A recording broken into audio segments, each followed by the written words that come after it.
Alamin ang latest weather update ngayon dito sa Sir Aris Official Weather News Today. Ito po ang ating satellite image at pinapakita po niya yung location ng low pressure area or LPA na ating minomonitor. Kasalukuyan po na nasa 235 kilometers siya ng west of Dipolog City, Zamboanga del Norte.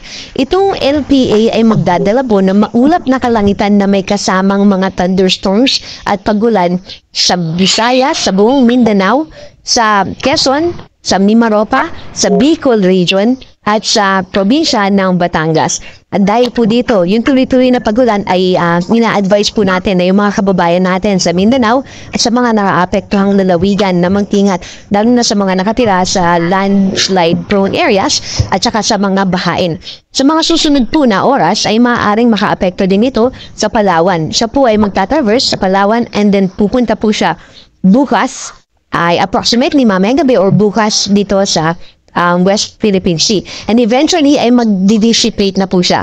Pero hindi po natin inaalis yung anumang chances na posible itong magpatuloy sa mga susunod pa na araw. Pero sa Monday ay ina-expect natin na yung epekto ng LPA ay mawawala na dito sa Pilipinas. Kaya manunumbalik po tayo sa partly cloudy to cloudy skies with isolated rain showers and thunderstorms. Dito naman po sa Metro Manila at sa natitirang bahagi ng Luzon ay easterlies pa rin ang nakakaapekto. So patuloy po yung maalinsangan na panahon at mainit lalo na sa umaga, tanghali, pero may chances pa rin ng mga pagulan lalo na sa hapon or sa gabi. Meron po tayong tinatawag na afternoon range at yun po yung na-experience natin ng mga nakaraang araw dito sa Quezon City. So during hapon po ay dahil dun sa heating or during daytime or umaga, tanghali, naaharawan po yung ating mga kalupaan kasama rin yung nearby bodies of water. At dahil po doon, nagkakaroon ng updraft or yung atmospheric instability na tinatawag.